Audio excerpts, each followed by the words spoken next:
नमस्कार, जीत क्लासेस भोपालगढ़ के YouTube channel पर आप सभी का बहुत बहुत स्वागत है। अपन पढ़ रहे हैं राजस्थान का करंट अफेयर्स, जिसमें आज अपन पढ़ेंगे फरवरी 2022 का करंट अफेयर्स एक ही वीडियो में संपूर्ण रूप से, जो आगामी आने वाली सेकंड ग्रेड रीट मेंस परीक्षा और सीईटी के लिए बहुत ही महत्वपूर्ण साबित होने वाली है। तो करते हैं शुरू। इसमें अपन पढ़ेंगे आंगनवाड़ी केंद्रों को नंदघर के रूप में विकसित करने हेतु एमओयू। आंगनवाड़ी केंद्रों को किस रूप में विकसित किया जा रहा है? नंदघर के रूप में। फिर अपन पढ़ेंगे मरु महोत्सव का आयोजन और इसमें बनने वाले 2 रिकॉर्ड। सौर ऊर्जा क्षमता विकसित करने में राजस्थान देश में शीर्ष पर, और संजय कुमार श्रोत्रिय आरपीसी के नए अध्यक्ष बने हैं। और मुख्यमंत्री work from home job work योजना के बारे में। तो करते हैं एक एक के बारे में चर्चा। मरु महोत्सव का आयोजन, बने हैं 2 बड़े रिकॉर्ड। मरु महोत्सव मनाया कहाँ जाता है? ये मनाया जाता है जैसलमेर में, और विश्व विख्यात मरु महोत्सव के इतिहास में ये पहला मौका रहा जब इंडिया बुक ऑफ रिकॉर्ड में जैसलमेर के मरु महोत्सव 2022 जैसलमेर के मरु महोत्सव 2022 में एक साथ 2 रिकॉर्ड कायम किए हैं।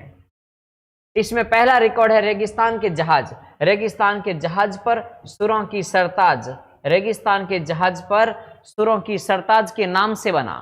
क्या है? रेगिस्तान के जहाज पर यानी ऊंट पर सुरों के सरताज नाम से एक रिकॉर्ड बना। इसमें रेतीले धोरों पर 50 श्रृंगारिक ऊंटों पर परंपरागत लोक वाद्यों की स्वर लहरियां बिखेरते हुए लोक कलाकारों ने सामूहिक रूप से लोक लहरियों का प्रदर्शन किया है। यानी 50 ऊंटों पर, श्रृंगारिक ऊंटों पर वो कलाकार वाद्य यंत्र बजाते हुए इसमें स्वर लहरियां बिखेरते हुए प्रस्तुतियां दे रहे थे। यह रिकॉर्ड बना। और दूसरा रिकॉर्ड था रेत के समंदर पर रफ्तार का रोमांच। दूसरा रिकॉर्ड था रेत के समंदर पर रफ्तार का रोमांच नाम से हुआ आयोजन। धोरों पर 75 ऊंटों की ऐतिहासिक दौड़ लगाई गई। ध्यान देना, यहाँ जो वाद्य यंत्र लोक कलाकार है जिस पर सवार होकर अपनी स्वर लहरियां बिखेर रहे थे, उसमें तो ऊंट थे 50, और इसमें है 75 ऊंट है, वो रेस में शामिल होने वाले थे। नेक्स्ट बिंदु है, राज्य सरकार ने बोर्डों और आयोगों में नियुक्ति की है। राजनीतिक नियुक्तियां हुई है, इस संदर्भ में बात करते हैं। महादेव सिंह खंडेला है, वो अध्यक्ष बने हैं किसान आयोग के। किसान आयोग के, राज्य स्तरीय किसान आयोग के अध्यक्ष कौन बने हैं? महादेव सिंह खंडेला।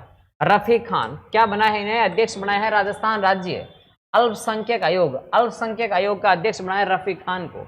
मेवाराम जैन बने हैं गौ सेवा आयोग के अध्यक्ष। नेक्स्ट है खिलाड़ी लाल बेरवा, ये अध्यक्ष बनाए हैं राजस्थान अनुसूचित जाति आयोग के। अनुसूचित जाति आयोग के अध्यक्ष है, यानी एससी आयोग के अध्यक्ष। एससी आयोग के अध्यक्ष बने हैं खिलाड़ी लाल बेरवा। हकम अली खान वक्फ बोर्ड परिषद के अध्यक्ष है हकम अली खान, वक्फ बोर्ड के। कृष्णा पूनिया, ध्यान देना, इधर लिखा मैंने क्रीड़ा परिषद, राज्य क्रीड़ा परिषद के अध्यक्ष कौन बनी है? खेल परिषद की, यानी क्रीड़ा परिषद की, वो है कृष्णा पूनिया। और लक्ष्मण मीणा का संबंध अध्यक्ष बने हैं राजस्थान अनुसूचित जनजाति आयोग के, यानी एसटी आयोग के। एसटी आयोग के अध्यक्ष बने हैं लक्ष्मण मीणा, और यहां लिखा है कृष्णा पूनिया, वो क्रीड़ा परिषद की अध्यक्ष है। फिर नेक्स्ट बात करते हैं रमीला खड़िया उपाध्यक्ष बनी है अनुसूचित जनजाति के, यानी एसटी आयोग के उपाध्यक्ष है रमीला खड़िया। फिर है डॉक्टर चंद्रभान, उपाध्यक्ष 20 सूत्री कार्यक्रम। इसमें उपाध्यक्ष पढ़ रहे हैं, इसमें अध्यक्ष है वो मुख्यमंत्री होते हैं बिसुका के, शॉर्ट में इसको बिसुका बोला जाता है, 20 सूत्री कार्यक्रम। उपाध्यक्ष कौन है? डॉक्टर चंद्रभान। ब्रज किशोर शर्मा, वो खाद्य एवं ग्रामोद्योग बोर्ड के अध्यक्ष है। खाद्य एवं ग्रामोद्योग बोर्ड के अध्यक्ष कौन है? तो ब्रज किशोर शर्मा है। और अध्यक्ष राजस्थान राज्य agro industrial development board, agro industrial कृषि उद्योग संबंधी बोर्ड है, उसका है अध्यक्ष रामेश्वर डूडी। जुबेर खान, मेवात क्षेत्रीय विकास बोर्ड के अध्यक्ष कौन है? वो है जुबेर खान। और धर्मेंद्र सिंह राठौड़ है, वो पर्यटन विकास निगम के अध्यक्ष है। पर्यटन विकास निगम धर्मेंद्र सिंह राठौड़। नेक्स्ट बात करते हैं रेहाना रियाज चिश्ती है, वो राज्य महिला आयोग, बहुत ही इंपॉर्टेंट है, राज्य महिला आयोग के अध्यक्ष है रेहाना रियाज चिश्ती। मानवेंद्र सिंह जसोल, जसवंत सिंह जसोल के पुत्र मानवेंद्र सिंह जसोल, तो वो अध्यक्ष बने हैं राज्य स्तरीय सैनिक कल्याण सलाहकार समिति के। लक्ष्मण सिंह रावत मगरा क्षेत्रीय विकास बोर्ड के अध्यक्ष बने हैं, और केसी बिश्नोई है राज्य जीव जंतु कल्याण बोर्ड के अध्यक्ष, और मुमताज मसीह ये अध्यक्ष है centre for development voluntary sector के अध्यक्ष है, और जस्टिस भंवरू खान है वो अध्यक्ष राज्य पिछड़ा वर्ग आयोग यानी ओबीसी आयोग के अध्यक्ष जस्टिस भंवरू खान है। राजेंद्र सोलंकी बने हैं अध्यक्ष पशुधन विकास बोर्ड के राजेंद्र सोलंकी है। संदीप चौधरी है बंजर भूमि और चारागाह विकास बोर्ड के अध्यक्ष, बंजर भूमि संदीप चौधरी। सीताराम लांबा ये अध्यक्ष हैं राजस्थान युवा बोर्ड के अध्यक्ष कौन है? सीताराम लांबा। उर्मिला योगी क्या है? राजस्थान राज्य विमुक्त घुमंतु एवं अर्ध घुमंतु कल्याण बोर्ड के अध्यक्ष है उर्मिला योगी। और पंकज मेहता उपाध्यक्ष बने हैं राजस्थान खाद्य एवं ग्रामोद्योग बोर्ड के उपाध्यक्ष बने हैं। पंकज मेहता खाद्य ग्रामोद्योग बोर्ड के उपाध्यक्ष है। और बात की अपन ने खाद्य ग्रामोद्योग बोर्ड के अध्यक्ष कौन है? तो ब्रज किशोर शर्मा है। नेक्स्ट अपन का बिंदु है रामगढ़ विषधारी अभयारण्य। रामगढ़ विषधारी अभयारण्य को टाइगर रिजर्व के रूप में घोषित कर दिया गया है। 5 जुलाई 2021 को इसकी घोषणा हुई। रामगढ़ टाइगर रिजर्व, रामगढ़ विषधारी वन्यजीव अभयारण्य व निकटवर्ती क्षेत्र टाइगर रिजर्व बनाए जाने की सैद्धांतिक स्वीकृति मिल चुकी है। इस संबंध में वन एवं पर्यावरण मंत्री हेमाराम चौधरी द्वारा 10 फरवरी 2022 को एक समिति के गठन किया गया। समिति द्वारा रामगढ़ विषधारी रिजर्व जिला बूंदी, कहाँ है ये? बूंदी जिले में है। एक कोर समिति गठित की गई है। क्षेत्रफल की दृष्टि से रामगढ़ अभयारण्य प्रदेश का दूसरा बड़ा टाइगर रिजर्व है। इससे पहले रणथंभौर अभयारण्य राजस्थान का सबसे बड़ी टाइगर रिजर्व है, वो है 1734 वर्ग किलोमीटर। और दूसरे नंबर का है रामगढ़, जिसका रामगढ़ विषधारी अभयारण्य जो टाइगर रिजर्व घोषित हुआ है, इसका क्षेत्रफल है 1050 वर्ग किलोमीटर।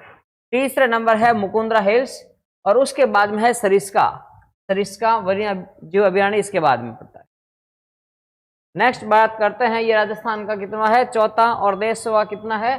टाइगर रिजर्व है भारत का 52वां टाइगर रिजर्व है रामगढ़। नेक्स्ट है आंगनवाड़ी केंद्रों को नंदघर के रूप में विकसित किया जा रहा है। आंगनवाड़ी केंद्रों को किस रूप में विकसित किया जा रहा है? नंदघर के रूप में। राज्य के 25,000 आंगनवाड़ी केंद्र नंदघर के रूप में विकसित किए जाने की राज्य सरकार ने महिला एवं बाल विकास विभाग और वेदांता समूह, ये बहुत ही इंपॉर्टेंट है, यहां से ध्यान रखना। आंगनवाड़ी केंद्रों को नंदघर के रूप में विकसित किया जा रहा है। वो कौन सी कंपनी के सहयोग से? तो वेदांता समूह के सहयोग से ये कार्य होने जा रहा है। अनिल अग्रवाल फाउंडेशन के माध्यम से। वेदांता समूह के कौन है? अनिल अग्रवाल फाउंडेशन है, इसके माध्यम से ये कार्य होने जा रहा है। नेक्स्ट बिंदु अपन बात करते हैं सौर ऊर्जा क्षमता विकसित करने में राजस्थान देश में शीर्ष स्थान पर रहा है। सौर ऊर्जा क्षमता, सौर ऊर्जा विकसित करने वाला राजस्थान या क्षमता अर्जित करने में सबसे पहले नंबर पर है राजस्थान। 31 जनवरी 2022 तक के जारी आंकड़ों पर आधारित रिपोर्ट के अनुसार देश में 49,346 मेगावाट सौर ऊर्जा क्षमता विकसित हो गई है। 49,346 मेगावाट सौर ऊर्जा क्षमता राजस्थान में विकसित, ये भारत में विकसित हो चुकी है, जिनमें 49,346 पूरे भारत में सौर ऊर्जा क्षमता विकसित हुई है। उसमें से 10,506 49,000 में से 10,506 मेगावाट सौर ऊर्जा क्षमता केवल राजस्थान में है, और इसी के साथ राजस्थान देश में पहले नंबर पर आ गया है। और इसके बाद में कर्नाटक का दूसरा स्थान है, जहां पर 6,309 मेगावाट विद्युत क्षमता, और इसके बाद में गुजरात का नंबर आता है तीसरा। सौर ऊर्जा में राजस्थान पहला, कर्नाटक दूसरा और गुजरात तीसरे नंबर पर है। इसके साथ ही अब देश में कुल विकसित सौर ऊर्जा क्षमता में अकेले राजस्थान की हिस्सेदारी है 20%। सौर ऊर्जा क्षमता में राजस्थान की हिस्सेदारी कितनी है? तो 20% हिस्सेदारी है राजस्थान में। पूरे भारत में सौर ऊर्जा क्षमता है कितनी? 49,346 मेगावाट। उनमें से राजस्थान में 10,506 राजस्थान में, यानी 20% सौर ऊर्जा की हिस्सेदारी पूरे भारत में केवल राजस्थान की है। नेक्स्ट बात करते हैं वर्तमान में देश में स्थापित कुल, यानी 49,346, इसका अगर गीगावाट में, जीबी में बदले, गीगावाट में, GW में, गीगावाट में बदले, ये मेगावाट है, इसको गीगावाट में बदले तो 3 छोड़ के 5 लगाएंगे, कितना हो जाएगा? 49 गीगावाट। इन 1000 का भाग दिया जाता है। 49 गीगावाट क्षमता पूरे भारत में है। किसकी? सौर ऊर्जा की। पूरे भारत में क्षमता कितनी है? 49 गीगावाट। उनमें से राजस्थान है वो 10.5 गीगावाट हो गई है। 10,500 मतलब 10.5 गीगावाट। 10.5 गीगावाट सौर ऊर्जा क्षमता राजस्थान। ये क्वेश्चन पिछले बहुत बार एग्जाम में पूछा जा चुका है, अभी 2-3 महीना में लगातार एग्जाम में पूछा जा रहा है ये क्वेश्चन। राजस्थान में अक्षय ऊर्जा को प्रोत्साहन, इस बार राजस्थान को अक्षय ऊर्जा और सौर ऊर्जा में कुल मिला के 5 पुरस्कार मिले हैं। सर्वाधिक क्षमता अक्षय ऊर्जा और सौर ऊर्जा दोनों में, और सर्वाधिक वर्दी में, इन कुल मिला के 5 पुरस्कार राजस्थान को सौर ऊर्जा के संबंध में मिले हैं इस बार। राजस्थान में अक्षय ऊर्जा को प्रोत्साहन करने के लिए राजस्थान सौर ऊर्जा नीति, अक्षय ऊर्जा को प्रोत्साहित करने के लिए राजस्थान सौर ऊर्जा नीति और राजस्थान पवन एवं हाइब्रिड नीति 2019 में जारी की गई। अगर पूछे राजस्थान सौर ऊर्जा नीति नवीनतम कौन सी है तो 2019, राजस्थान पवन ऊर्जा नीति तो 2019, राजस्थान में हाइब्रिड ऊर्जा नीति इन कॉमन रूप से तो भी 2019 बतानी है अपन को। राज्य की सौर ऊर्जा क्षमता, राज्य में 10.5 गीगावाट स्थापित हो चुकी है, लेकिन राजस्थान में सौर ऊर्जा की क्षमता कितनी है? टोटल 10.5 गीगावाट तो स्थापित हो चुकी है, लेकिन अधिकतम कितनी हो सकती है? स्थापित क्षमता कितनी है? तो राजस्थान के पास क्षमता है, ये भी बिंदु इंपॉर्टेंट है, 142 गीगावाट की राजस्थान में सौर ऊर्जा की क्षमता है। देश का लगभग 19% है, ये देश का, पूरा देश का सौर ऊर्जा क्षमता का 19% है। वर्तमान में 20% तो राजस्थान उपलब्ध, ये उत्पादन कर रहा है पूरे देश का। नेक्स्ट बिंदु पर बात करते हैं संजय कुमार श्रोत्रिय। संजय कुमार श्रोत्रिय आरपीएससी के नए अध्यक्ष नियुक्त हुए हैं और इनकी नियुक्ति हुई है 14 फरवरी 2022 को। 14 फरवरी 2022 को ये आरपीएससी के अध्यक्ष के रूप में नियुक्त हुए हैं। इनसे पहले आरपीएससी के अध्यक्ष कौन थे? इनसे पूर्व आरपीएससी के अध्यक्ष पूर्व राजस्थान के पूर्व डीजीपी, यानी आईपीएस अधिकारी थे, राजस्थान के डीजीपी थे, पुलिस अधिकारी थे, मुख्य पुलिस अधिकारी डीजीपी भूपेंद्र सिंह यादव। पुलिस अधिकारी के रूप में रिटायर होने के बाद में ये आरपीएससी के अध्यक्ष का पदभार संभालते हैं और बाद में इनका एक बार कार्यकाल बढ़ाया भी जाता है, फिर इन्होंने अंतिम रूप से त्याग पत्र दे दिया। अपने आरपीएससी अध्यक्ष के रूप में भूपेंद्र सिंह यादव ने जब त्याग पत्र दिया तो सदस्य के रूप में आरपीएससी के सदस्य थे शिव सिंह राठौड़, इनको कार्यवाहक अध्यक्ष बनाया गया। भूपेंद्र सिंह यादव के त्याग पत्र के बाद कार्यवाहक अध्यक्ष कौन बने आरपीएससी के? तो वो ध्यान देना, शिव सिंह राठौड़। शिव सिंह राठौड़, यहां से क्वेश्चन बना की बहुत प्रबल संभावना है इस बार, यानी भूपेंद्र सिंह यादव के बाद में आरपीएससी के सदस्य शिव सिंह राठौड़ को कार्यवाहक अध्यक्ष बनाया गया। फिर इनका कार्यकाल भी पूरा हो गया 29 जनवरी को। 29 जनवरी को शिव सिंह राठौड़ का कार्यकाल पूरा हुआ। इनका कार्यकाल पूरा होने के बाद में 30 जनवरी 2022 को आरपीएससी के दूसरे सदस्य जसवंत सिंह राठी को कार्यवाहक अध्यक्ष बनाया गया। जसवंत सिंह राठी को कार्यवाहक अध्यक्ष बनाया गया और फिर जसवंत सिंह राठी को कार्यवाहक अध्यक्ष बनाने के बाद में अब पूर्ण रूप से पूर्णकालिक अध्यक्ष बनाया है किसे? 14 फरवरी को पूर्णकालिक अध्यक्ष बनाया है। तो किसे? संजय कुमार श्रोत्रिय को। संजय कुमार श्रोत्रिय, यानी भूपेंद्र यादव और संजय कुमार श्रोत्रिय के बीच में 2 कार्यवाहक अध्यक्ष रह चुके हैं। तो बात क्लियर आपको समझ में आ गई होगी। यहां से क्वेश्चन बनने की प्रबल संभावना है। 2 कार्यवाहक अध्यक्ष रह चुके हैं भूपेंद्र यादव के बाद में, ये पूर्णकालिक थे। संजय कुमार श्रोत्रिय पूर्णकालिक है, इनके बीच में शिव सिंह राठौड़ और उनके बाद में आए थे जसवंत सिंह राठी। देखो जसवंत सिंह राठी का कार्यकाल तो 30 जनवरी से 14 फरवरी तक रहा। 30 जनवरी से 14 फरवरी तक रहा, 14-15 दिन इनका कार्यकाल था। नेक्स्ट बात करते हैं राजस्थान लोक सेवा आयोग की स्थापना कब हुई? राजस्थान लोक सेवा यानी आरपीएससी की स्थापना कब होती है? 22 दिसंबर 1949 को आरपीएससी की स्थापना हुई। मुख्यालय कहाँ है? तो आरपीएससी का मुख्यालय अजमेर में। प्रारंभिक चरण में आयोग एक अध्यक्ष और 2 सदस्य यानी 1+2 3 सदस्यीय आयोग था। प्रारंभ में शुरुआत में आरपीएससी में एक अध्यक्ष और 2 सदस्य हुआ करते थे, इन 3 थे। वर्तमान में एक अध्यक्ष और 7 सदस्य, एक अध्यक्ष यानी 1+7 कुल सदस्य। आरपीएससी के सदस्य कितने अगर पूछ ले तो 8 बताना है। वर्तमान आरपीएससी में कुल सदस्य कितने होते हैं? तो 8, एक अध्यक्ष और 7 सदस्य के रूप में, तो 8 टोटल बताना, 8 सदस्य। वैसे अलग से पूछे तो 7 सदस्य और एक अध्यक्ष। यह पद संवैधानिक है, संवैधानिक पद है। राज्य के महामहिम राज्यपाल की आज्ञा से इन पदों पर नियुक्ति की जाती है। आयोग का अध्यक्ष एवं सदस्य अधिकतम 6 वर्ष या 62 वर्ष की आयु तक अपने पद पर रहते हैं। 6-62 ध्यान रखना, 6 वर्ष या 62 वर्ष की जो भी पहले हो आयु तक अपने कार्य। राजस्थान के तत्कालीन मुख्य न्यायाधीश सर एस के घोष को प्रथम अध्यक्ष नियुक्त किया गया था। एस के घोष प्रथम अध्यक्ष थे आरपीएससी के। चौंप में विश्व के तीसरे, चौंप का है, चौंप है जयपुर में, विश्व के तीसरे सबसे बड़े क्रिकेट स्टेडियम का शिलान्यास किया गया। चौंप जयपुर में विश्व का तीसरा सबसे बड़ा क्रिकेट का स्टेडियम बनने जा रहा है। विश्व का तीसरा सबसे बड़ा क्रिकेट स्टेडियम जयपुर के पास चौंप में बनाया जा रहा है, जिसका शिलान्यास मुख्यमंत्री श्री अशोक गहलोत ने किया है। जयपुर के एसएमएस स्वाभिमान सिंह स्टेडियम और जोधपुर के बरकतुल्ला खां स्टेडियम और उदयपुर में बनने जा रहे स्टेडियम तथा जयपुर के पास चौंप में अंतर्राष्ट्रीय स्टेडियम बनने से भविष्य में राजस्थान में अंतर्राष्ट्रीय स्तर के 4 स्टेडियम हो जाएंगे। चौंप जयपुर में बनने वाला ये अंतर्राष्ट्रीय क्रिकेट स्टेडियम लगभग 100 एकड़ जमीन पर बनेगा, लगभग 100 एकड़ जमीन पर बनेगा, जिसकी दर्शक क्षमता है 75,000 हो जाएगी। 75,000 दर्शक बैठ सकते हैं। मोटेरा स्टेडियम अहमदाबाद ये विश्व का सबसे बड़ा स्टेडियम है और इसके बाद में दूसरा नंबर लगता है मेलबर्न ऑस्ट्रेलिया का। दूसरे नंबर विश्व का सबसे बड़ा स्टेडियम मेलबर्न, सबसे बड़ा मोटेरा अहमदाबाद, दूसरे नंबर मेलबर्न ऑस्ट्रेलिया, उसके बाद में तीसरा होगा चौंप जयपुर में। ये विश्व का तीसरा और भारत का दूसरा बड़ा स्टेडियम होगा चौंप जयपुर वाला। तो नेक्स्ट बिंदु पर बात करते हैं डॉक्टर कोमल कोठारी स्मृति लाइफ टाइम अचीवमेंट लोक कला पुरस्कार।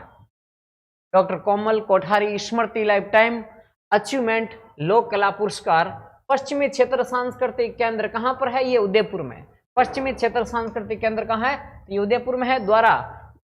ये पश्चिमी क्षेत्र सांस्कृतिक केंद्र द्वारा दिया जाता है पुरस्कार। कौन सा पुरस्कार? कोमल कोठारी स्मृति लाइफ टाइम अचीवमेंट पुरस्कार।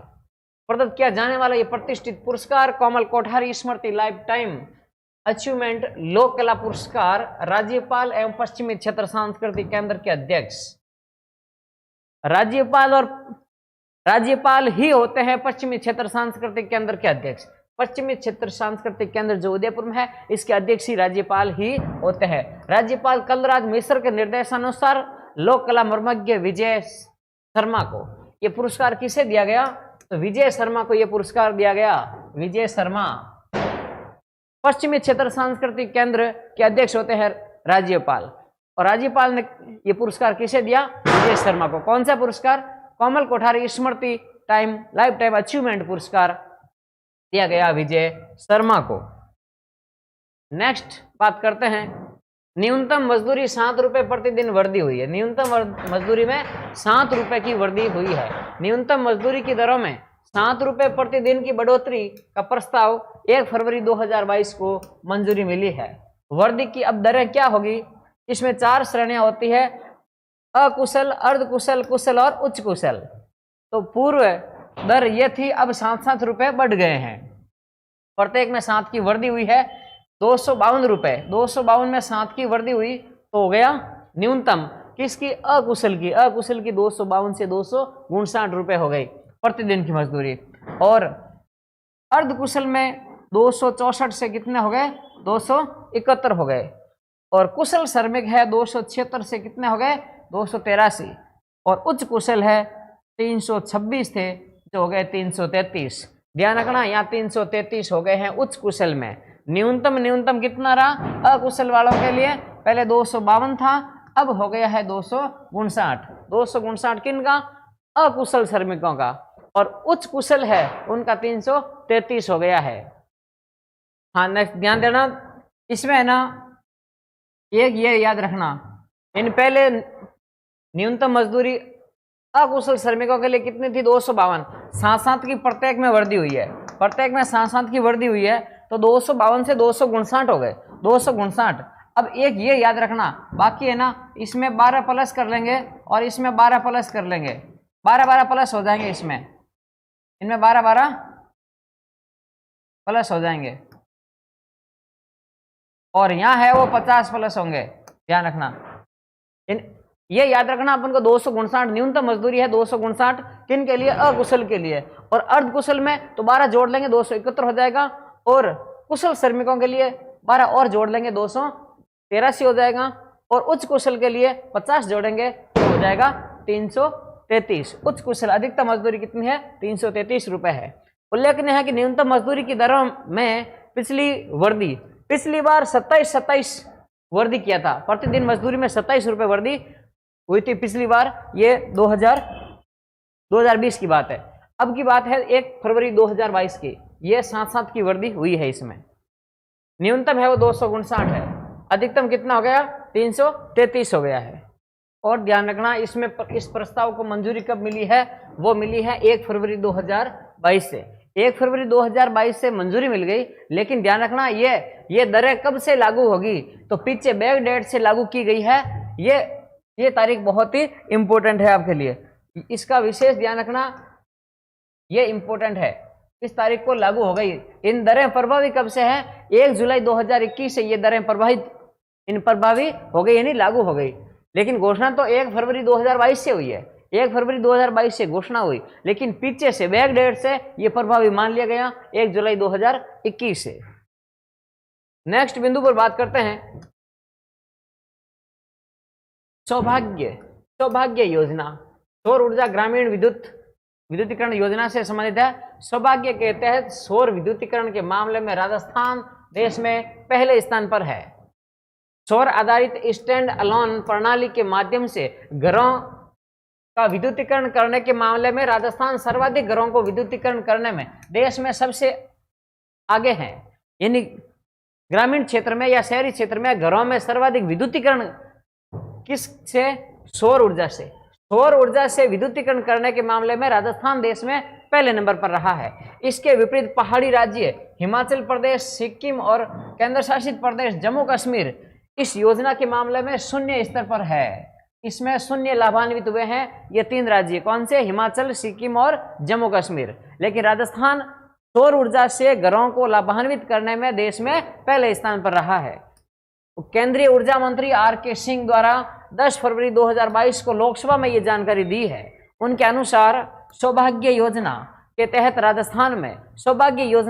राजस्थान में 1,23,682 घरों में सौर ऊर्जा आधारित सिस्टम लगाया जा चुका है।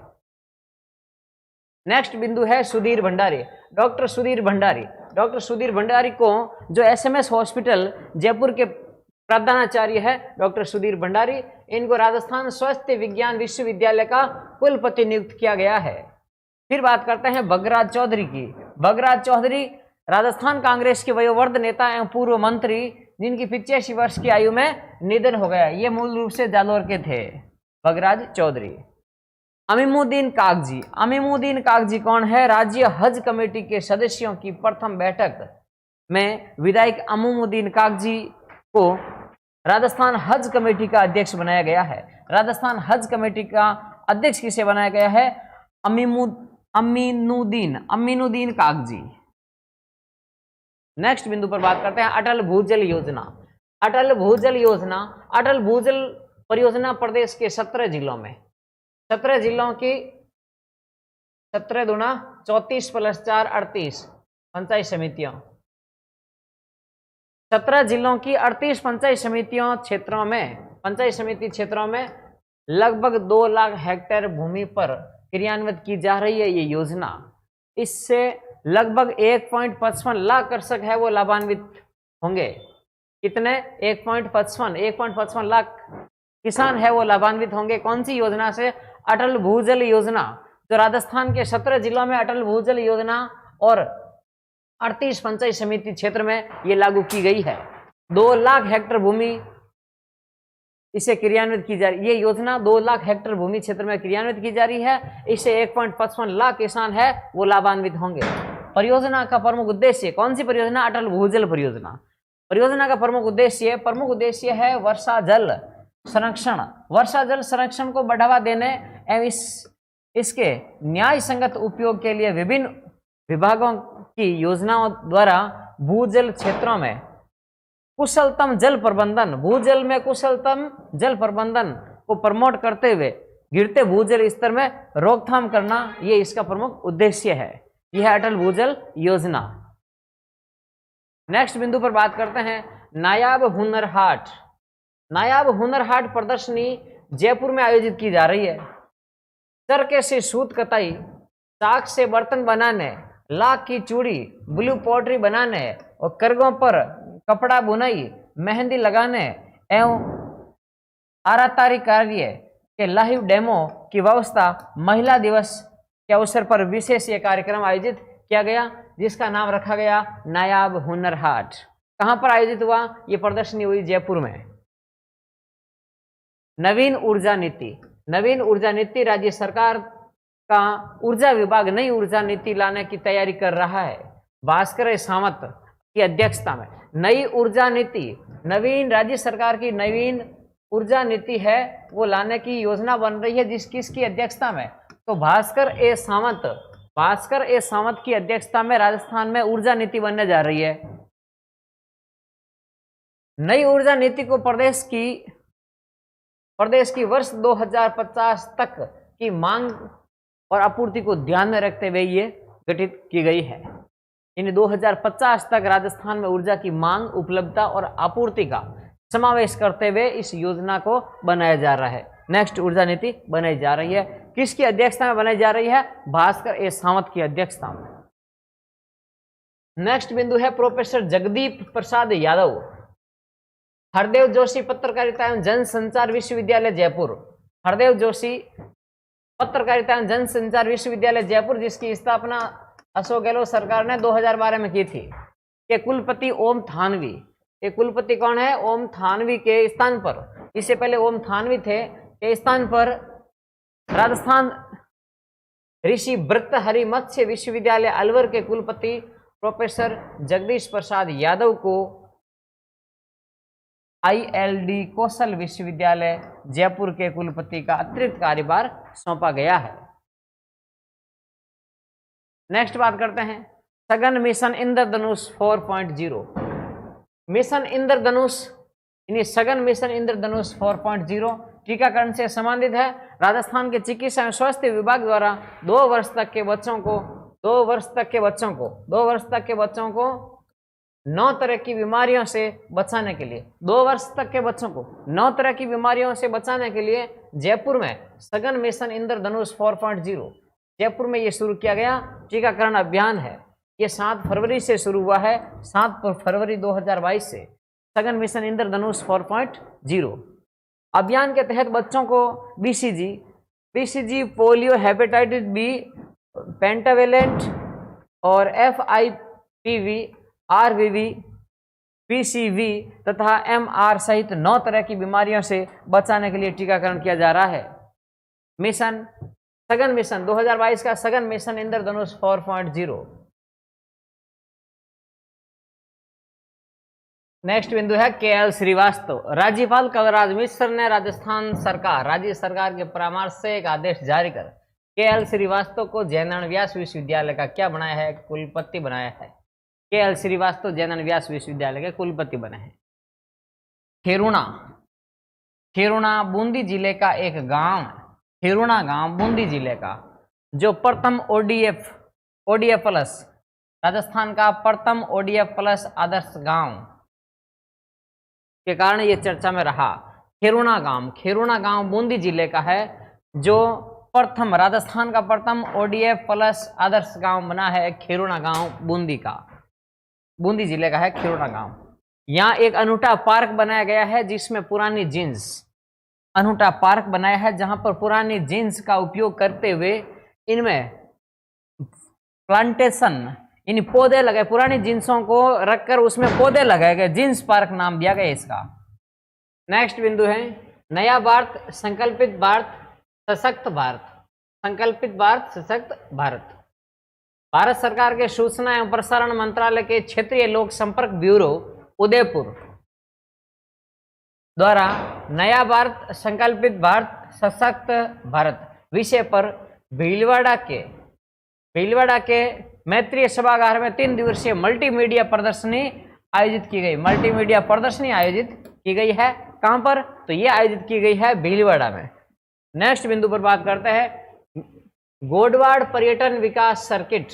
गोडवाड़ पर्यटन विकास सर्किट राज्य सरकार की वर्ष 2021-22 की बजट घोषणा के तहत गोडवाड़ पर्यटन विकास सर्किट के विकास कार्य के लिए स्वीकृत प्रोजेक्ट, जिसमें पर्यटन की दृष्टि से आगे बढ़ रहे जालोर दुर्ग यानी गोडवाड़ सर्किट में किन किन को शामिल किया गया?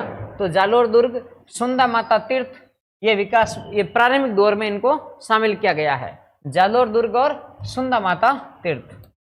इस गोडवाड़ पर्यटन सर्किट से जालोर सहित पाली, सिरोही, बाड़मेर जिलों के 7 पर्यटन स्थलों को विकसित किया जाएगा। इसके लिए सोनाना खेतला जी का मंदिर, जवाई क्षेत्र, बाली दुर्ग, आसोत्रा धाम और सिरोही का अर्बुदा धाम, अदर देवी, सिरोही में अदर देवी और अचलगढ़ मंदिर है वगैरह वो, और मरकुंडेश्वर जी, अम्बेश्वर जी और भैरुतारक धाम के लिए कार्यकारी एजेंसी बनी है राजस्थान पर्यटन विकास निगम लिमिटेड। इसके माध्यम से इनका विकास किया जाएगा। किस रूप में? गोडवाड़ पर्यटन विकास सर्किट के रूप में विकसित किए जाएंगे। जबकि जालोर दुर्ग के लिए कार्यकारी एजेंसी, इन सभी के लिए कार्यकारी एजेंसी है राजस्थान पर्यटन विकास निगम लिमिटेड, लेकिन जालोर दुर्ग के लिए कार्यकारी एजेंसी है निदेशक पुरातत्व एवं संग्रहालय विभाग जयपुर। 2 एजेंसियां इसमें काम करेगी। इन सभी के लिए जो मंदिर है, इन सभी के लिए वो तो है राजस्थान पर्यटन विकास निगम लिमिटेड, लेकिन जालोर दुर्ग के लिए कार्यकारी एजेंसी कौन सी होगी? निदेशक पुरातत्व एवं संग्रहालय विभाग जयपुर, ये एजेंसी इसमें कार्य करेगी। नेक्स्ट है समेकित प्रतिवेदन। राजस्थान के लोकायुक्त न्यायमूर्ति पी.के. लोहरा। राजस्थान के लोकायुक्त कौन है? पी.के. लोहरा। राजस्थान के लोकायुक्त पी.के. लोहरा ने राज्यपाल कलराज मिश्र को 33वां समेकित प्रतिवेदन, कितनवा? ये 33वां समेकित प्रतिवेदन प्रस्तुत किया है। राजस्थान के लोकायुक्त न्यायमूर्ति पी.के. लोहरा ने राज्यपाल कलराज मिश्र को राजस्थान का 33वां समेकित प्रतिवेदन सौंपा है। नेक्स्ट बात करते हैं नागौर पशु मेले की। प्रतिवर्ष की भांति इस वर्ष भी 15 दिवसीय श्री बाबा रामदेव पशु मेला नागौर मानासर चौराया नागौर में बढ़ता है रामदेव पशु मेला। मानासर गांव में माघ शुक्ल पक्ष की प्रतिपदा, माघ शुक्ल प्रतिपदा से माघ शुक्ल पूर्णिमा तक 15 दिन तक बढ़ने वाला ये मेला आयोजित होता है। माघ महीने में माघ शुक्ल प्रतिपदा से माघ पूर्णिमा तक। मेले की लोकप्रियता को देखते हुए राज्य के पशुपालन विभाग द्वारा फरवरी 1958 से इस मेले का संचालन ये पशुपालन विभाग कर रहा है। कब से? फरवरी 1958 से इस मेले का आयोजन कर रहा है पशुपालन विभाग। नेक्स्ट बात करते हैं हिमताराम बांबू की। हिमताराम बांबू पद्मश्री, जिनको पद्मश्री मिला है, पद्मश्री हिमताराम बांबू ने झुंझुनू के बीहड़ में 10 फरवरी 2022 को पौधरोपण का कार्य किया। पौधरोपण किया तथा बताया कि एक पेड़ प्रतिमाह 35,000 रुपए की ऑक्सीजन प्रदान करता है। इन्होंने कहा पौधरोपण का कार्य किया झुंझुनू क्षेत्र में और कहा कि एक पेड़ है वो हर महीने 35,000 की ऑक्सीजन देता है। उल्लेखनीय है कि पद्मश्री बांबू यानी हिमताराम बांबू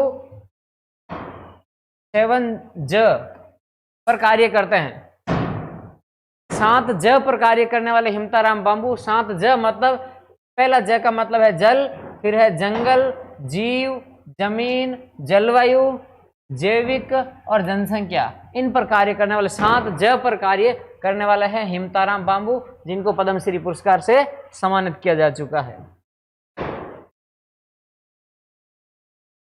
810वां उर्स ख्वाजा मोइनुद्दीन चिश्ती अजमेर। ख्वाजा मोइनुद्दीन चिश्ती के 810वें सालाना उर्स की औपचारिक शुरुआत 29 जनवरी 2022 को हुई। कितनवां उर्स है? 810वां उर्स है। भीलवाड़ा का लाल मोहम्मद गोरी परिवार, लाल मोहम्मद गोरी परिवार या झंडे की रस्म अदा करता है। झंडा कौन चढ़ाता है?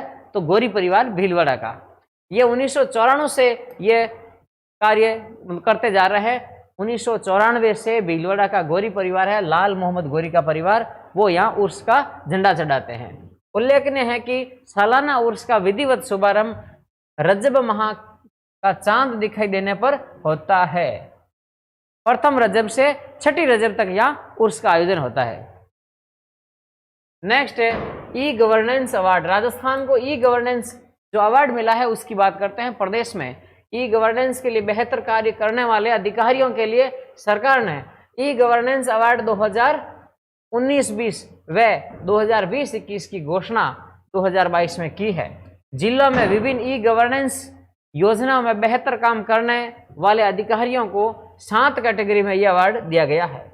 जैसलमेर जिला कलेक्टर रहने के दौरान, जैसलमेर जिला कलेक्टर रहने के दौरान ई गवर्नेंस में बेहतर कार्य करने के लिए वर्तमान जो भीलवाड़ा के कलेक्टर है, भीलवाड़ा जिला कलेक्टर आशीष मोदी ई गवर्नेंस अवार्ड प्राप्त किया है। आशीष मोदी ने, उस समय जैसलमेर जिला कलेक्टर थे। हरदेव जोशी पत्रकारिता विश्वविद्यालय, हरदेव जोशी पत्रकारिता विश्वविद्यालय कहां पर है? यह है जयपुर में। मुख्यमंत्री अशोक गहलोत द्वारा हरदेव जोशी पत्रकारिता एवं जनसंचार विश्वविद्यालय के भवन का शिलान्यास वीडियो कॉन्फ्रेंसिंग के माध्यम से फरवरी 2022 में किया गया। उल्लेखनीय है कि यह 2012 में अशोक गहलोत द्वारा ही स्थापित किया गया था हरदेव जोशी पत्रकारिता जनसंचार एवं पत्रकारिता विश्वविद्यालय, और इसके भवन का शिलान्यास है वो किया गया। उल्लेखनीय है कि हरदेव जोशी पत्रकारिता एवं जनसंचार विश्वविद्यालय के कुलपति है वो ओम थानवी है। ओम थानवी इनके कुलपति है। डॉक्टर धर्मपाल जारोली। मुख्यमंत्री अशोक गहलोत की राज्य सरकार ने रीट परीक्षा में गड़बड़ी एवं कोताही एवं कर्तव्य में लापरवाही बरतने पर राजस्थान माध्यमिक शिक्षा बोर्ड के अध्यक्ष थे ये धर्मपाल जारोली। राजस्थान माध्यमिक शिक्षा बोर्ड के अध्यक्ष डॉक्टर धर्मपाल जारोली को बर्खास्त कर दिया गया। डीएसटी होम स्कूलिंग पॉडकास्ट विज्ञान एवं प्रौद्योगिकी विभाग की ओर से इनोवेटिव कार्यक्रम डीएसटी होम स्कूलिंग पॉडकास्ट का ऑनलाइन शुभारंभ विज्ञान एवं प्रौद्योगिकी राज्य मंत्री जाहिदा खान द्वारा 31 जनवरी 2022 को किया गया। प्रारंभिक रूप से राज्य की कक्षा 6 से 10, प्रारंभिक रूप से शुरुआत में ये कहाँ तक है? कक्षा 6 से 10 तक की विज्ञान का पाठ्यक्रम हिंदी व इंग्लिश भाषा में उपलब्ध होगा। इसमें ऑनलाइन रूप में डीएसटी होम स्कूलिंग पॉडकास्ट के द्वारा ऑनलाइन शुभारंभ किया गया है। नेक्स्ट बिंदु पर बात करते हैं श्याम सुंदर की। दुबई में वर्ल्ड पैरा तीरंदाजी चैंपियनशिप कहाँ हुई है? दुबई में। वर्ल्ड पैरा तीरंदाजी चैंपियनशिप में बीकानेर के, इंपोर्टेंट ध्यान रखना, श्याम सुंदर का संबंध कहाँ से है? बीकानेर के श्याम सुंदर स्वामी, बीकानेर के श्याम सुंदर स्वामी ने ज्योति के साथ खेलते हुए मिश्रित टीम स्पर्धा में रजत पदक हासिल किया है। किसके साथ? ज्योति के साथ। मिश्रित युगल में ये रजत पदक प्राप्त किया है। किसने? श्याम सुंदर ने। श्याम सुंदर स्वामी कहाँ के हैं? बीकानेर के। किस खेल से संबंधित है? तो पैरा तीरंदाजी से संबंधित है। पैरा तीरंदाजी से संबंधित है श्याम सुंदर, बीकानेर के हैं। श्याम सुंदर व ज्योति की ये जोड़ी वर्ल्ड चैंपियनशिप में पहली बार भारत को रजत पदक दिलाने में कामयाब रही है। राउंड अप में बात करते हैं प्रधानमंत्री सुरक्षित मातृत्व अभियान के तहत। प्रधानमंत्री सुरक्षित मातृत्व अभियान के तहत बांसवाड़ा जिले के 12 चिकित्सा संस्थानों सहित एक निजी चिकित्सक डॉक्टर मनवर हुसैन को सम्मानित किया गया है। प्रधानमंत्री सुरक्षित मातृत्व अभियान के तहत बांसवाड़ा जिले के 12 चिकित्सा संस्थानों सहित एक निजी चिकित्सक डॉक्टर मुनिवर हुसैन को सम्मानित किया है। मुख्यमंत्री श्री अशोक गहलोत द्वारा राजस्थान स्वायत्त शासन संस्था की पत्रिका राजस्थान स्वायत्त शासन पत्रिका की क्या नाम है? राजस्थान स्वायत्त शासन का विमोचन किया है मुख्यमंत्री ने। राजस्थान राज्य विधिक सेवा प्राधिकरण द्वारा वर्ष 2022 की प्रथम राष्ट्रीय लोक अदालत का आयोजन 12 मार्च 2022 को किया गया। राजस्थान राज्य विधिक सेवा प्राधिकरण द्वारा वर्ष 2022 की प्रथम राष्ट्रीय लोक अदालत का आयोजन 12 मार्च 2022 को किया गया। राज्य में कॉन्स्टिट्यूशन क्लब ऑफ राजस्थान का निर्माण जयपुर में किया जाएगा। राजस्थान में कॉन्स्टिट्यूशन क्लब ऑफ राजस्थान का निर्माण कहाँ किया जाएगा? तो ये जयपुर में किया जाएगा। भारत निर्वाचन आयोग द्वारा मेरा मत मेरा भविष्य और एक मत की ताकत को आधार लेते हुए राष्ट्रीय मतदाता जागरूकता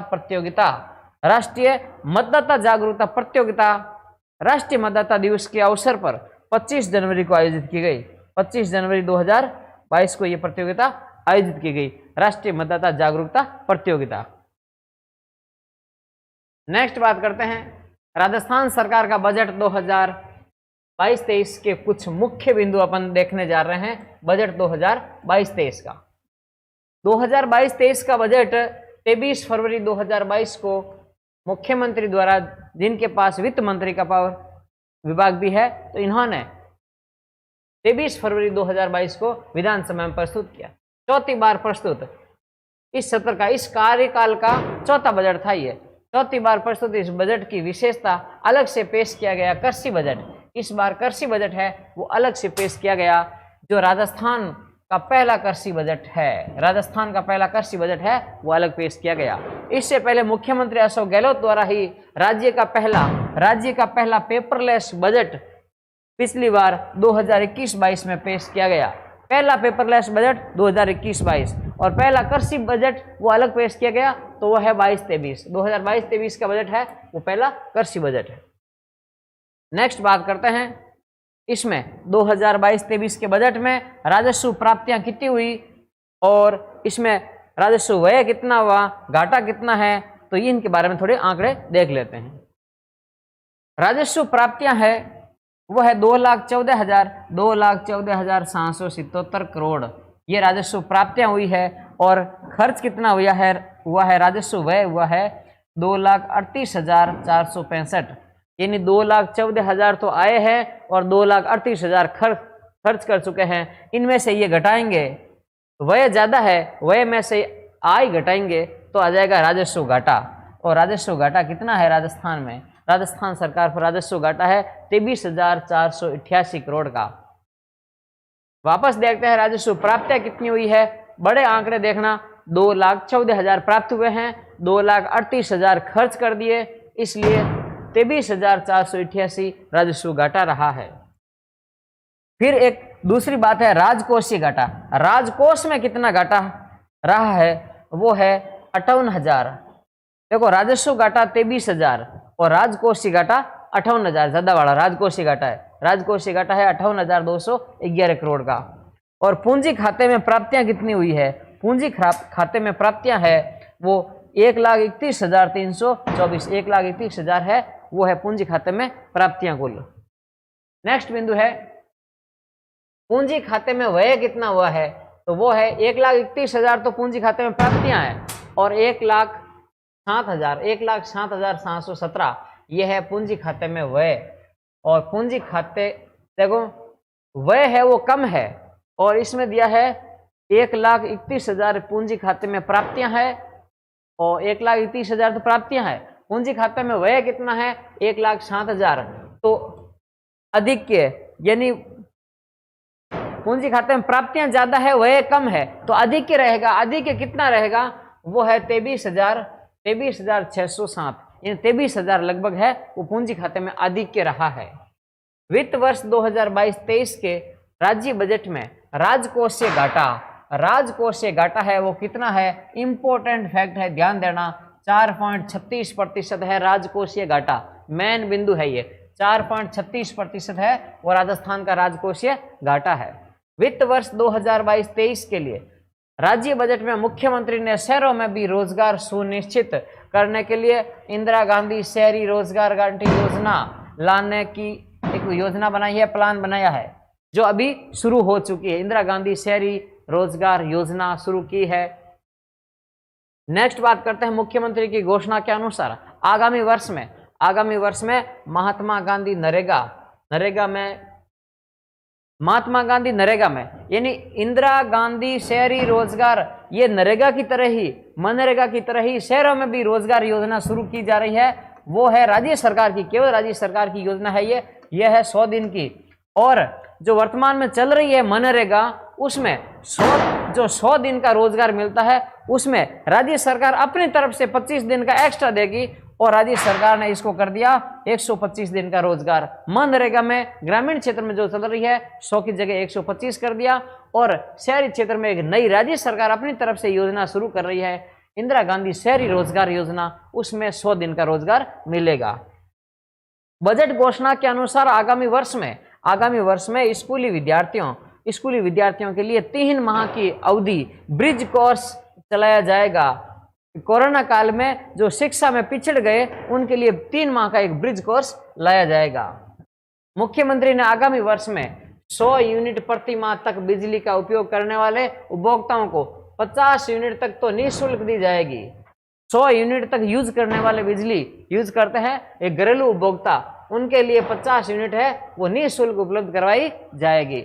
इसके साथ ही समस्त घरेलू उपभोक्ताओं को यानी 100 यूनिट तक खर्च करेंगे तो इसमें 50 यूनिट तो निःशुल्क है, इसमें कोई शुल्क नहीं लगेगा।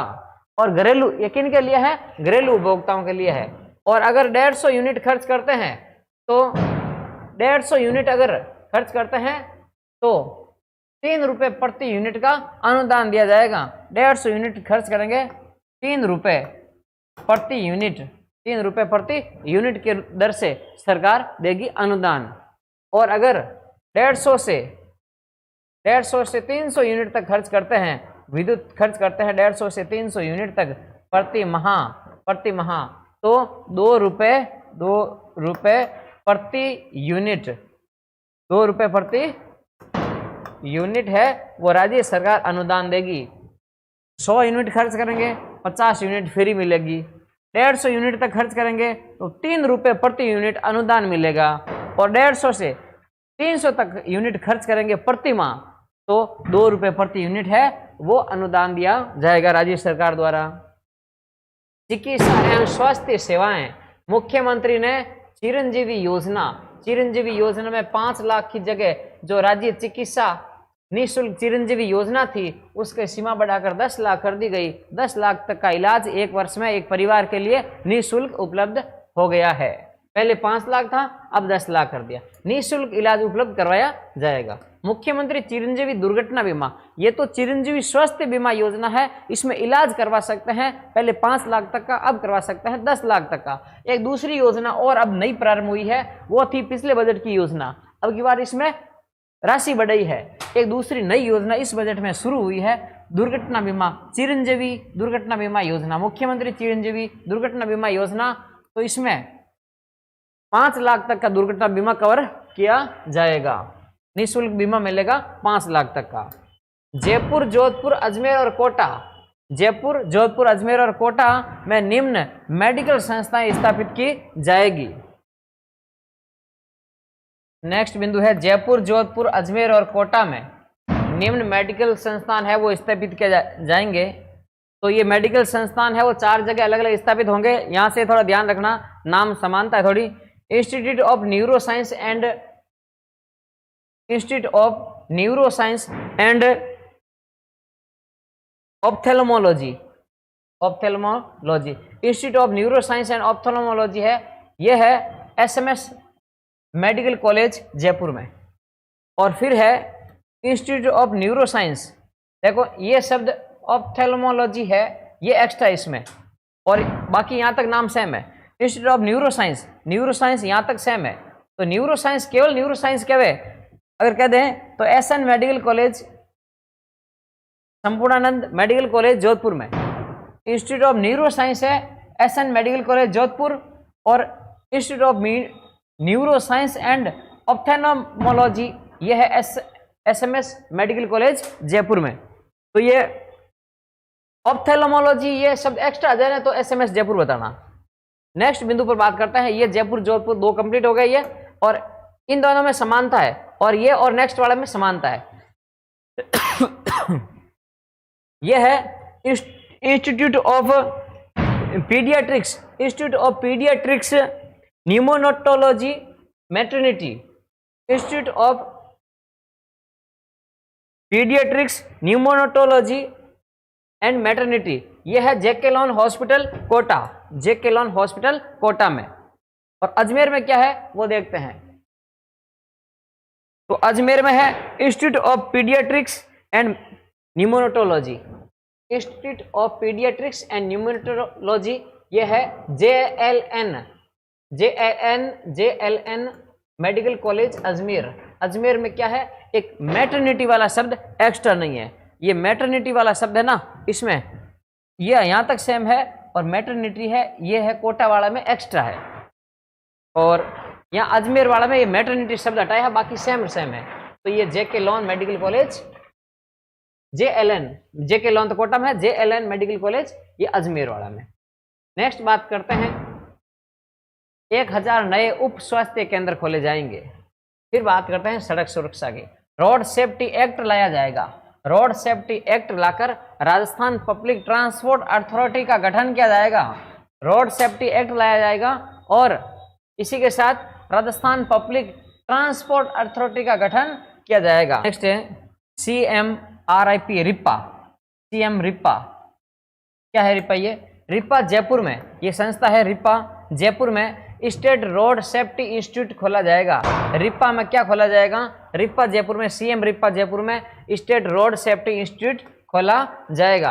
और ध्यान देना, शाहजहांपुर से अजमेर तक, शाहजहांपुर से अजमेर तक यानी NH 48 और NH 448, और बरबिलाड़ा जोधपुर यानी NH 25, सीकर से बीकानेर यह है NH 11 और NH 52। इन तीनों को दुर्घटना रहित सड़क के रूप में विकसित किया जाएगा, दुर्घटना रहित सड़क के रूप में विकसित किया जाएगा। किसको, शाहजहांपुर से अजमेर NH 48 से 448, बरबिलाड़ा जोधपुर NH 25, और सीकर बीकानेर NH 11 और NH 52 को दुर्घटना रहित सड़क के रूप में विकसित किया जाएगा। नेक्स्ट है शिक्षा और खेल, 3820 सेकेंडरी विद्यालयों को सीनियर सेकेंडरी में क्रमोन्नत किया जाएगा। शहरी एवं ग्रामीण क्षेत्रों में 1000 महात्मा गांधी अंग्रेजी माध्यम विद्यालय शुरू किए जाएंगे। कितने, 1000 अंग्रेजी माध्यम महात्मा गांधी अंग्रेजी माध्यम विद्यालय शुरू किए जाएंगे। जयपुर के जवाहरलाल नेहरू मार्ग पर स्थित शैक्षणिक संस्थाओं को समन्वित कर एजुकेशन हब बनाया जाएगा जयपुर में।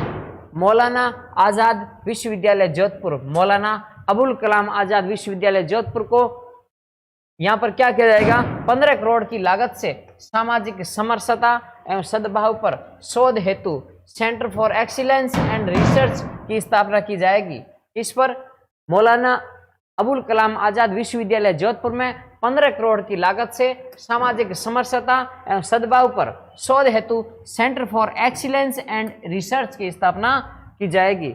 प्रत्येक जिले में सावित्रीबाई फुले वाचनालय स्थापित किए जाएंगे। प्रत्येक जिले में सावित्रीबाई फुले वाचनालय होगा। और जयपुर और जोधपुर में आवासीय पैरा खेल अकादमी, बहुत सारे क्वेश्चन लगातार एग्जाम में यहाँ से पूछे जा रहे हैं। अभी जयपुर जोधपुर में आवासीय पैरा खेल अकादमी स्थापित की जाने प्रस्तावित है। और टोंक में क्या होगा, मल्टीपर्पज इंडोर स्टेडियम, टोंक में मल्टीपर्पज इंडोर स्टेडियम। और जोधपुर में खेल विभाग के अंतर्गत राजस्थान स्टेट स्पोर्ट्स इंस्टीट्यूट खोला जाएगा, राजस्थान स्टेट स्पोर्ट्स इंस्टीट्यूट खोला जाएगा जोधपुर में। नेक्स्ट है युवा और रोजगार, उदयपुर हाउस कहां पर, दिल्ली में। 500 युवक युवतियों के रहने के लिए 250 कमरों का Nehru youth transit hostel and facilitation centre बनाने की घोषणा की गई है। कहां पर, दिल्ली में। उदयपुर हाउस में 500 युवक युवतियों के रहने के लिए 250 कमरों का ये सेंटर बनाया। जयपुर जोधपुर और कोटा में Rajiv Gandhi knowledge service and innovation hub बनाया जाएगा। 3 जगह नॉलेज सर्विस इनोवेशन हब कहाँ होगा, तो ये जयपुर जोधपुर और कोटा में। 18वीं राष्ट्रीय भारतीय स्काउट गाइड जमुरी का आयोजन कहाँ होगा, 18वीं ये ध्यान रखना, 18वीं राष्ट्रीय भारतीय स्काउट गाइड जमुरी का आयोजन होगा रोहटपाली में 4 से 10 जनवरी 2023 में होगा। ये 4 से 10 जनवरी 2023 में रोहटपाली में। SOG में एंटी चैटिंग सेल का गठन किया जाएगा, किसमें, SOG में। नेक्स्ट है ग्रेटर भिवाड़ी और बोरानाडा जोधपुर में मल्टी स्टेरॉयड इंडस्ट्रियल कॉम्प्लेक्स विकसित किए जाएंगे, ग्रेटर भिवाड़ी और बोरानाडा जोधपुर में। पचपदरा बाड़मेर में 383 वर्ग किलोमीटर क्षेत्र में पेट्रोकेमिकल इन्वेस्टमेंट रीजन की स्थापना की जाएगी।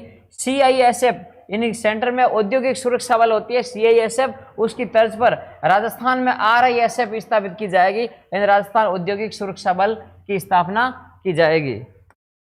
नेक्स्ट है सामाजिक सुरक्षा से संबंधित बजट में क्या विशेष प्रावधान है। SC ST विकास का विकास कोष बनाया जाएगा 100 करोड़ से बढ़ाकर। SC ST विकास कोष की राशि जो 100 करोड़ की थी अब 500 करोड़ की कर दी गई। SC और ST का विकास कोष था 100 करोड़ का, पिछले बजट में ये स्थापित किया था। इस बजट में 100 करोड़ की जगह क्या कर दिया गया, 500 करोड़ इसमें करने की घोषणा की गई।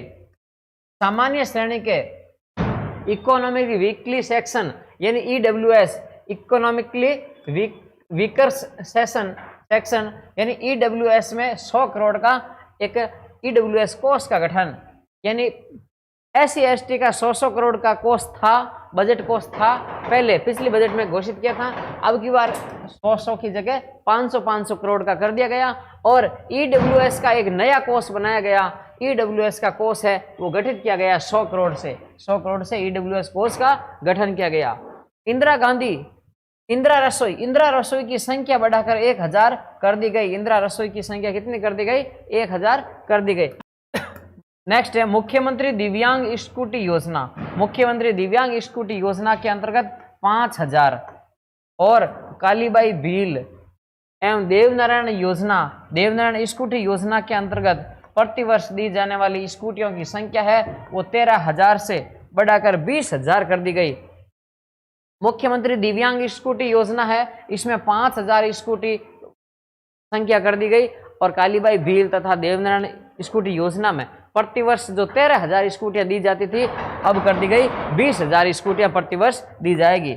जामडोली जयपुर में बाबा आमटे दिव्यांग विश्वविद्यालय स्थापित किया जाएगा। जामडोली जयपुर में क्या होगा, बाबा आमटे के नाम का दिव्यांग विश्वविद्यालय स्थापित किया जाएगा और सावित्रीबाई फुले बालिका छात्रावास खोले जाएंगे। सावित्रीबाई फुले के नाम का बालिका छात्रावास खोले जाएंगे।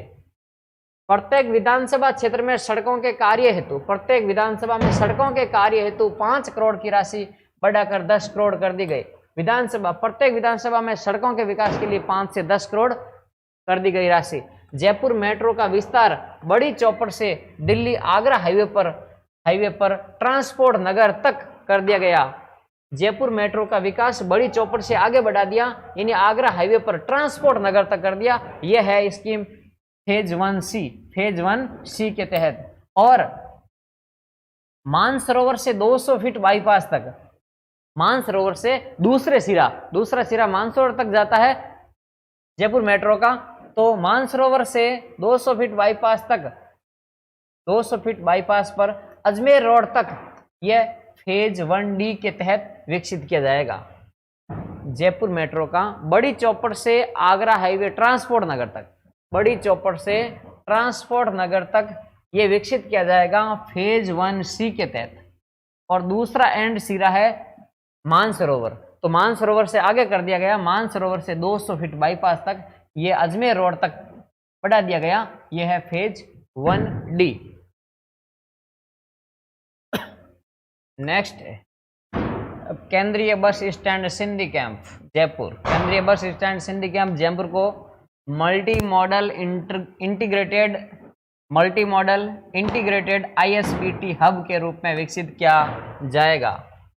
फिर है डांग क्षेत्र विकास बोर्ड, मेवात विकास बोर्ड और मगरा विकास बोर्ड। डांग क्षेत्र विकास बोर्ड, मेवात विकास बोर्ड और मगरा विकास बोर्ड के विकास के कार्यों के लिए 10-10 करोड़ से बढ़ाकर 25-25 करोड़ राशि कर दी गई। इन पहले 10-10 करोड़ की राशि थी, अब 25-25 करोड़ कर दी गई तीनों में, किसमें? डांग क्षेत्र, मेवात विकास बोर्ड और मगरा विकास बोर्ड में। मुख्यमंत्री द्वारा उदयपुर और कोटा में विकास प्राधिकरण गठन करने की घोषणा की गई। कहां पर? उदयपुर और कोटा में विकास प्राधिकरण है वो विकसित करने की घोषणा की गई है। पेयजल एवं जल संसाधन के बारे में क्या है इसमें? जल जीवन मिशन के तहत हर घर जल कनेक्शन देने हेतु 24 परियोजनाओं का कार्य शुरू किया जाएगा। 10,000 करोड़ से अधिक लागत की 36 वृहद पेयजल परियोजनाओं पर कार्य किया जाएगा। नेक्स्ट है उदयपुर की कोटड़ा तहसील में बुज्जा और चक सांडमारिया बांधों का निर्माण करवाया जाएगा। कोटड़ा तहसील उदयपुर की, वहां बुज्जा और चक सांडमारिया बांध है, यहां पर इनका निर्माण किया जाएगा। नेक्स्ट है ऊर्जा संबंधी छबड़ा तापीय विद्युत ग्रह का विस्तार अल्ट्रा सुपर क्रिटिकल तकनीक पर आधारित 660 मेगावाट की 2 इकाइयां स्थापित की जाएगी। काली सिंध झालावाड़ तापीय विद्युत परियोजना का विस्तार कर अल्ट्रा सुपर क्रिटिकल तकनीक पर आधारित 800 मेगावाट की तीसरी इकाई स्थापित की जाएगी। 125 मेगावाट की लिग्नाइट कोयला आधारित तापीय विद्युत परियोजना का निर्माण किया जाएगा। नेक्स्ट है वन एवं पर्यावरण संबंधी। बजट में वन पर्यावरण संबंधी क्या मामला है? तो आगामी वर्ष में 50,000 हेक्टेयर से अधिक वन क्षेत्र में पौधरोपण किया जाएगा। 50,000 हेक्टेयर से अधिक क्षेत्र में पौधरोपण किया जाएगा। विश्व वानिकी उद्यान जालाना डोंगरी जयपुर की तर्ज पर जोधपुर, बीकानेर और कोटा, उदयपुर, भरतपुर और अजमेर, जोधपुर, बीकानेर, कोटा, उदयपुर, भरतपुर और अजमेर मतलब संभाग मुख्यालय। जयपुर संभाग मुख्यालय पर है विश्व वानिकी उद्यान जालाना डोंगरी जयपुर, उसी की तर्ज पर बाकी संभाग मुख्यालयों पर 6 संभाग मुख्यालयों पर 30 करोड़ की लागत से बोटनिकल गार्डन स्थापित किए जाएंगे। Sambhar lake management project, Sambhar झील में एक मैनेजमेंट प्रोजेक्ट स्थापित किया जाएगा, प्रारंभ किया जाएगा 10 करोड़ की लागत से। जैविक उद्यानों वन्य जीवों को गोद लेने के लिए कैप्टिव एनिमल रेस्पॉन्सिव स्कीम शुरू की जाएगी। ई वेस्ट डिस्पोजल पॉलिसी लाने के साथ ही, कौन सी पॉलिसी? ई वेस्ट डिस्पोजल पॉलिसी लाने के साथ ही जयपुर में ई वेस्ट रिसाइकिल पार्क भी स्थापित किया जाएगा। कौन सी पॉलिसी लाई जाएगी? ई वेस्ट डिस्पोजल पॉलिसी लाई जाएगी और उसी के साथ में ई वेस्ट रिसाइकिल पार्क भी स्थापित किया जाएगा। ये जयपुर में राज्य की ओर से 50 करोड़ इसमें व्यय किए जाएंगे। पर्यटन, कला एवं संस्कृति, पर्यटन विकास कोष की राशि, पर्यटन विकास कोष की राशि 500 करोड़ से बढ़ाकर 1000 करोड़ कर दी गई। 500 करोड़ से 1000 पर्यटन विकास कोष में साहसिक पर्यटन गतिविधियों को बढ़ावा देने के लिए एडवांसर टूरिज्म प्रमोशन स्कीम लाई जाएगी। एडवांसर टूरिज्म प्रमोशन स्कीम लाई जाएगी पर्यटन के लिए। पर्यटन स्थलों को 500 पर्यटक मित्र की भर्ती की जाएगी। पर्यटन स्थलों की सुरक्षा के लिए 500 पर्यटक मित्र भर्ती की जाएंगे। डूंगरपुर बांसवाड़ा क्षेत्र में पर्यटन को बढ़ावा देने के लिए, डूंगरपुर बांसवाड़ा क्षेत्र में पर्यटन को बढ़ावा देने के उद्देश्य से वागड़ टूरिज्म सर्किट बनाया जाएगा। वागड़, दक्षिण राजस्थान वागड़ क्षेत्र, डूंगरपुर बांसवाड़ा, तो वहां वागड़ टूरिज्म सर्किट बनाया जाएगा, जिसमें मानगढ़ धाम, देव सोमनाथ, बेणेश्वर, गलियाकोट, अर्थुणा बांसवाड़ा और त्रिपुरा सुंदरी और करडाना बांध, माही बजाज सागर और कागदी पिकअप बांध, घोटिया अंबा, इन क्षेत्रों को पर्यटन के रूप में विकसित किया जाएगा। और इन क्षेत्रों को मिलाकर कौन सा सर्किट बनाया जाएगा? वागड़ पर्यटन सर्किट बनाया जाएगा। नेक्स्ट है गोविंद गुरु जनजातीय विश्वविद्यालय बांसवाड़ा में, गोविंद गुरु जनजातीय विश्वविद्यालय बांसवाड़ा में वैदिक गुरुकुल की स्थापना की जाएगी। लोक कलाकारों को दिए जाने वाले मानदेय या अन्य भत्तों में 25% की वृद्धि की जाएगी। नेक्स्ट है कानून व्यवस्था। 108 एम्बुलेंस की तर्ज पर अभय कमांड सेंटर 112 से जोड़ते हुए 500 पुलिस मोबाइल यूनिट स्थापित की जाएगी। प्रदेश के सभी जिलों में साइबर पुलिस स्टेशन स्थापित करने की घोषणा की गई है।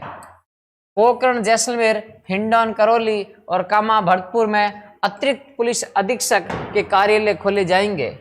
राजस्थान उच्च न्यायालय जोधपुर के परिसर में बार काउंसिल ऑफ राजस्थान का गठन किया जाएगा। नेक्स्ट है प्रशासनिक सुदृढ़ीकरण। मुख्यमंत्री ने 1 जनवरी 2004 और इसके पश्चात नियुक्त, ध्यान देना 1 जनवरी 2004, 1 जनवरी पेंशन वाली घोषणा है ये, 1 जनवरी 2004 और इसके पश्चात नियुक्त समस्त कार्मिकों के लिए आगामी वर्ष से पूर्व पेंशन योजना लागू कर दी जाएगी। पूर्व पेंशन योजना लागू कर दी जाएगी। जो 1 जनवरी 2004 के बाद जो नियुक्त होने वाले कर्मचारियों की पेंशन योजना बंद थी, वो पुनः बहाल कर दी गई।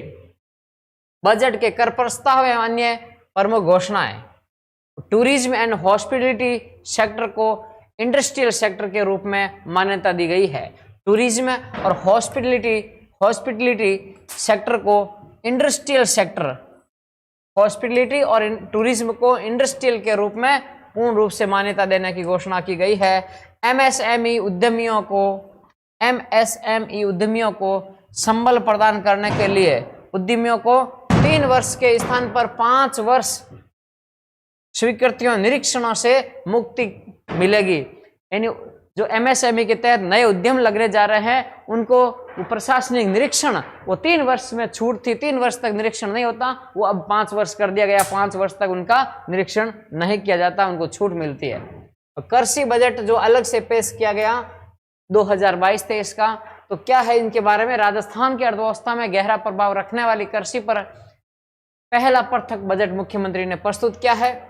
मुख्यमंत्री कृषक साथी योजना, मुख्यमंत्री कृषक साथी योजना की राशि 2000 करोड़ से बढ़ाकर 5000 करोड़ कर दी गई।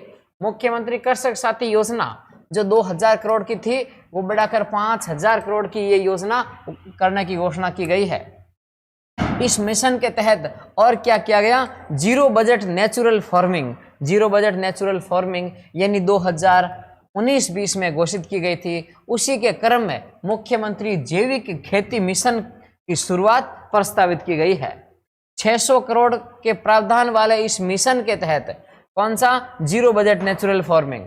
इसी के तहत मुख्यमंत्री जैविक खेती के लिए 600 करोड़ के प्रावधान वाले इस मिशन के तहत जैविक खेती हेतु जीरो बजट नेचुरल फार्मिंग में कितने करोड़ है? 600 करोड़। उनमें से जैविक खेती के लिए 3,80,000 हेक्टेयर क्षेत्र की वृद्धि की जाएगी। 3,80,000 हेक्टेयर क्षेत्र में जैविक खेती के लिए वृद्धि की जाएगी। राज्य को मिलिट हब के रूप में विकसित करने के उद्देश्य से राजस्थान मिलेट्स प्रोत्साहन हब के रूप में विकसित करने के लिए राजस्थान मिलेट्स प्रोत्साहन मिशन प्रस्तावित किया गया है। मिलेट्स प्रोत्साहन मिशन प्रस्तावित किया गया है। जोधपुर कृषि विश्वविद्यालय के अंतर्गत centre of excellence and millets, Jodhpur कृषि विश्वविद्यालय के अंतर्गत centre of excellence of millets स्थापित किया जाएगा। Centre of excellence and millets है कहाँ स्थापित किया जाएगा? तो जोधपुर कृषि विश्वविद्यालय में। कृषि कार्यों में भूमिहीन श्रमिकों के लिए राजस्थान कृषि श्रमिक संबल मिशन लाने का प्रस्ताव रखा गया है। राजस्थान कृषि श्रमिक संबल मिशन लाने की योजना है। डेयरी एवं पशुपालन संबंधी है बात करते हैं। राजस्थान में प्रदेश में राज्य पशु ऊंट के पालन, संरक्षण और समग्र विकास के लिए ऊंट संरक्षण एवं विकास नीति लागू करना प्रस्तावित किया गया है। ब्लॉक स्तर पर 1.57 करोड़ रुपए की प्रति नंदीशाला उपलब्ध करवाने का प्रस्ताव है। मुख्यमंत्री work from home and job work योजना, मुख्यमंत्री work from home and job work योजना, महिलाओं के लिए मुख्यमंत्री work from home and job work योजना प्रारंभ करने का प्रस्ताव रखा गया है। आगामी वर्ष में 20,000 महिलाओं के लिए इस योजना अंतर्गत लाभान्वित किया जाएगा। कौन सी योजना में? मुख्यमंत्री work from home and job work योजना में आगामी वर्ष में 20,000 महिलाओं को लाभान्वित करने की योजना है। नेक्स्ट है मुख्यमंत्री पुनर्वास गृह योजना। मुख्यमंत्री पुनर्वास गृह योजना राज्य में बेघर, वृद्धजन, कामकाजी महिलाओं, असहाय एवं निराश्रित व्यक्तियों के लिए आवासीय संस्थान उपलब्ध कराने की दृष्टि से अपना घर संस्था की तर्ज पर मुख्यमंत्री पुनर्वास गृह योजना लागू की जाएगी। इंदिरा गांधी मातृत्व पोषण योजना, इंदिरा गांधी मातृत्व पोषण योजना वर्ष 2020-21 में प्रतापगढ़, बांसवाड़ा, उदयपुर और डूंगरपुर और बांसवाड़ा से प्रारंभ की गई थी। ये संपूर्ण राजस्थान में अब लागू कर दी गई। इंदिरा गांधी मातृत्व पोषण योजना यह है माता और बच्चे की सुरक्षा के लिए ये योजना प्रारंभ की गई 2020-21 में। कहाँ? ये आदिवासी क्षेत्र दक्षिण राजस्थान, प्रतापगढ़, बांसवाड़ा, उदयपुर और डूंगरपुर और एक दक्षिण पूर्वी हड़ौती का एक 12 जिले में, इन 5 जिलों में प्रारंभ की गई। ध्यान देना ये 5 जिले कौन कौन से हैं? ये 2020-21 में प्रारंभ की गई थी। प्रतापगढ़, बांसवाड़ा, डूंगरपुर और उदयपुर, ये तो दक्षिण राजस्थान के जिले और एक 12 के लिए प्रारंभ की गई इंदिरा गांधी मातृत्व पोषण योजना अब संपूर्ण राजस्थान में लागू कर दी गई है। राजस्थान स्मार्ट सिटी योजना, राजस्थान स्मार्ट सिटी योजना तो इसमें बात करते हैं अपन। वैसे भारत सरकार की जो स्मार्ट सिटी योजना है उसमें राजस्थान के 4 शहरों को शामिल किया गया था। उनके अलावा राजस्थान सरकार ने एक स्मार्ट सिटी योजना लागू की थी। जोधपुर, बीकानेर, भरतपुर सहित अलवर, भीलवाड़ा, चित्तौड़गढ़ शहर के समग्र विकास की दृष्टि से आगामी 2 वर्ष में 1500 करोड़ के प्रावधान से राजस्थान स्मार्ट सिटी योजना लागू की गई है। इससे पहले केंद्र सरकार ने राजस्थान के 4 शहरों को जयपुर, अजमेर, कोटा और उदयपुर को स्मार्ट सिटी योजना के अंतर्गत लाया था। केंद्र सरकार की ये योजना थी स्मार्ट सिटी योजना, उसमें ये 4 संभाग तो आ गए, जयपुर, अजमेर, कोटा और उदयपुर। इसके अलावा जोधपुर, बीकानेर और भरतपुर 3 तो ये संभाग मुख्यालय बचे हुए थे 7 में से, और उसके अलावा जिले कौन से लिए हैं राज्य सरकार ने अपनी स्मार्ट सिटी में? तो अलवर है, भीलवाड़ा और चित्तौड़गढ़। तो इन 6 कुल राजस्थान सरकार की स्मार्ट सिटी में 6 जिले शामिल किए गए हैं। इन 6 जिलों में आगामी 2 वर्ष में 1500 करोड़ की विकास का एक योजना बनाई गई है। मुख्यमंत्री क्षेत्रीय ग्रामीण विकास योजना, मुख्यमंत्री क्षेत्रीय ग्रामीण विकास योजना दुर्गम, दूरस्थ एवं पिछड़े क्षेत्रों में व्यवस्थित आधारभूत संरचना ग्रामीण विकास के लिए मुख्यमंत्री क्षेत्रीय ग्रामीण विकास योजना प्रारंभ की गई है। मुख्यमंत्री डिजिटल सेवा योजना, इसके तहत 1.33 करोड़ चिरंजीवी परिवारों की महिलाओं मुखियाओं को 3 वर्ष में आगामी 3 वर्ष की कनेक्टिविटी, इंटरनेट कनेक्टिविटी के साथ स्मार्टफोन दिए जाएंगे। नेक्स्ट है मुख्यमंत्री दुग्ध उत्पादक संबल योजना। मुख्यमंत्री दुग्ध उत्पादक संबल योजना के तहत 2 रुपए प्रति लीटर, ये मुख्यमंत्री श्री अशोक गहलोत ने पहले योजना प्रारंभ की थी। दुग्ध उत्पादकों को डेयरी पर जो दूध बेचते हैं उनके लिए ये अनुदान दिया जाता, प्रति लीटर 2 रुपए दिया जाता था। बीच में सरकार चेंज होने से ये योजना बंद कर दी गई। अब ये वापस शुरू की गई है। 2 रुपए प्रति लीटर के स्थान पर यह अनुदान राशि अब 5 रुपए प्रति लीटर कर दी गई। मुख्यमंत्री ने यह बजट में घोषणा की थी। इस योजना को पहले कब प्रारंभ किया गया था? 1 अप्रैल 2013 से ये योजना प्रारंभ थी, बीच में बंद कर दी गई। वापस अब 2 रुपए के स्थान पर 5 रुपए करके ये योजना शुरू कर दी गई है।